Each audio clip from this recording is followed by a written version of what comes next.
E con noi Carlo Bendoricchio, direttore del Consorzio Acque Risorgibili. Si occupa di tutto il territorio della provincia di Venezia, Adese, Marcenego, e quindi è un momento particolarmente difficile questo per questo territorio, perché questa è la stagione delle piogge. Quali sono i punti critici nel caso di esondazione di fiumi?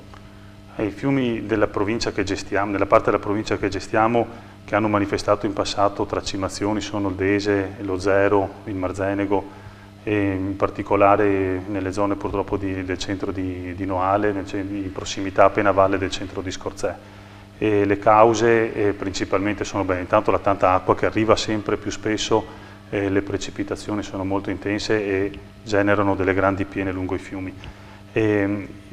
Quasi tutti questi fiumi che ho citato, anzi tutti questi fiumi hanno il loro profilo longitudinale interrotto dalla presenza di mulini, che sono dei restringimenti che hanno poi anche il salto d'acqua, e quindi questa grande quantità d'acqua che arriva in prossimità della sezione, lì dove si restringe non riesce più a passare.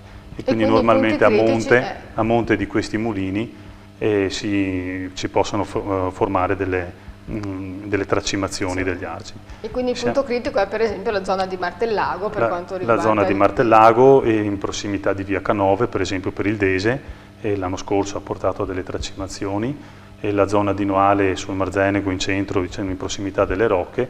In alcuni casi siamo potuti intervenire con rialzo della struttura arginale, quindi aumentando la capacità di contenimento del fiume, ma una vera risposta definitiva si potrà dare con la realizzazione di bacini di laminazione di ampie dimensioni per contenere queste grandissime portate d'acqua che arrivano sempre più spesso. Quindi qualcosa insomma il Consorzio è riuscito a fare. Benissimo.